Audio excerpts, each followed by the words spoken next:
చిట్టి చిట్టి చిట్టి ఒక క్వశ్చన్ అడుగుతాను సార్. వాళ్ళు కిందకి వెళ్తారు. డీసెంట్గా మాట్లాడేవి ఇందాక సార్ వాళ్ళ ముందు. సార్ మీరు వెళ్ళి కూర్చోండి సార్. ఇక్కడ కొంచెం ఇండీసెంట్గా కొంచెం మాట్లాడతాను.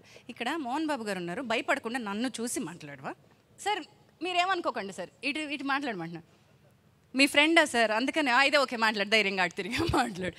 మోహన్ బాబు గారు అంటే చాలా స్ట్రిక్ట్ అని, ఆయన డిసిప్లిన్ అంటే మాట అంటే చాలా టైం పర్ఫెక్ట్ అని అంటారు కదా. మీకు మోహన్ బాబు గారు కూడా తెలుసు అని ఇప్పుడే ఆయన చెప్పారు సార్. తెలుసు కదా సార్? సార్ మీరు ఆయన ఫ్రెండ్ అని చెప్తున్నారు. సార్కి సిన్సియరిటీ అంటే చాలా ఇష్టం. Next one Vishnu sir 6 with makeup. నిజంగా ఈ మూవీకి మా గురుగారు నాగేశ్వర రెడ్డి గారు మొత్తం దగ్గరుండి అసలు హోమ్లీగా. Next Rajendra Prasad sir full entertainment అంటారు. ఫుల్ అసలు మొత్తం యూనిట్ అంతా కూడా. నెక్స్ట్ వన్ మీకు ఇంకో విషయం, నిన్న సాంగ్ జరిగింది సునీల్ గారు. నిజంగా మేడం, సునీల్ గారు సాంగ్ జరిగింది. ఒక్క నిమిషం మైక్ ఇస్తా, ఆగండి. రాజేంద్ర ప్రసాద్ గారి గురించి ఎందుకు చెప్పలేదు? ఒక మైక్ అక్కడికి ఇవ్వండి, విష్ణు గారి దగ్గర పెట్టేయండి. అసలు ఒక మైక్ చాలా కమెంట్లు వస్తున్నాయి. ఒక్క నిమిషం సార్, నేను వస్తున్నాను సార్ మీ దగ్గరికి. నేనే వస్తున్నాను సార్. ఏం జరుగుతుందో తెలుసుకోవాలి. ఉండండి రాజ్. మోహన్ బాబు గారు ఫస్ట్ అడిగారు.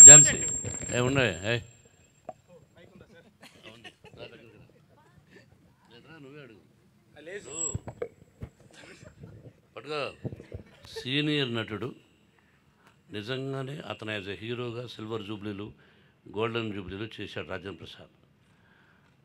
సునీల్ ఎప్పుడు వచ్చాడు? మొన్న వచ్చాడు. ఉండు కాకా పడుతున్నావేంటి?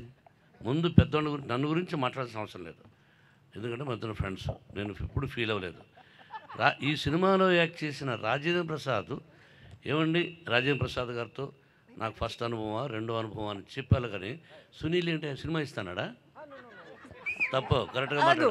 కంగారు పడక, ఇటు చూసి మాట్లాడమ్మా. ఇప్పుడు సునీల్ గారు మీరు ఎక్కడ దాక్కున్నారా? ఉన్నారా? యా సునీల్ గారు కూడా ఇక్కడే ఉన్నారు సార్. అంటే మూవీ గురించి చెప్తున్నానండి నేను. అంటే ఒక సినిమాలో అంత చిట్టి ఒక నిమిషం. విష్ణు గారు 6కి వచ్చారు. ఎవరెవరు ఏ టైంకి వచ్చారో కొనుక్కోమని నన్ను ఎవరో అడిగారు. నువ్వు ఇప్పుడు అక్కడి నుంచి లిస్ట్ అంతా చెప్పాలి. చెప్పబ్బా. ఆ లిస్ట్ చెప్పిన తర్వాత డ్యాన్స్ చేయాలి అక్కడ. టూ మచ్చా? నన్ను టూ మచ్ అన్నావు. స్టోరీ అనాలా వద్దా? స్టోరీ అనాలా వద్దా? 1:30కి చలి సార్.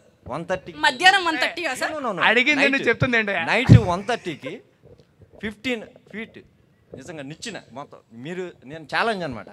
సినిమా నవ్వకుండా ఈ మధ్యకాలంలో ఏంటి నువ్వు నా పరుగు తీసేస్తున్నావు? 15 feet నిచ్చినెక్కి నేనేం చేశానని? అనే నువ్వు ఉన్నావు కాబట్టి బతిపోయాడు. ఏది ఏమైనా ఇతన్ని ఎంత బాగా చూసుకున్నావు తెలుసా? ఇదిగో వీడి వల్ల, మావాడి వల్ల. నాన్న చిట్టి వీండి, నాన్న చిట్టి అన్నయ్య పేరే చెప్పలేదు తమ్ముడు. చూసావుగా? ఇప్పుడు నిజంగానే నువ్వు నాకు నేను రెస్పెక్ట్ చేయవలసింది నీకు కదా. సినిమా ఇండస్ట్రీలో నేను చేసిన కామెడీలు ఇక్కడ ఉన్నవాడు ఎవరైనా చేశాడే? అది ఎలా చిట్టి? అన్యాయం కదా, తప్పు కదా. పైగా నాతో ఎంత బాగా వర్క్ చేసావు. అవును సార్, ఎంత బాగా నిన్ను నేను చూసుకున్నాను. అవును చూసాను. ఏమన్నా ఏదో ఒకటి తర్వాత మన ఇద్దరు ఎడుద్దాం ముందు. అందుకని చిట్టి ఎక్స్ట్రా రెండోసారి మైక్ అడగకూడదు అనమాట. చాలా ఇంకా thank you so much. 10,000 party guarantee, right? But కానీ సునీల్ గారి గురించి, రాజేంద్ర ప్రసాద్ గారి గురించి ఇంత చర్చ జరిగింది కాబట్టి అస్సలు సునీల్ గారు నోరు విప్పితే ఏం వస్తుందో మనం చూద్దాం. కానీ సునీల్ గారు ఎక్కడ కూర్చున్నారు అసలు? రాకండి సార్, రాకండి, నేనే మీ దగ్గరికి వస్తా. వద్దు సార్, మీరు అక్కడే ఉండండి.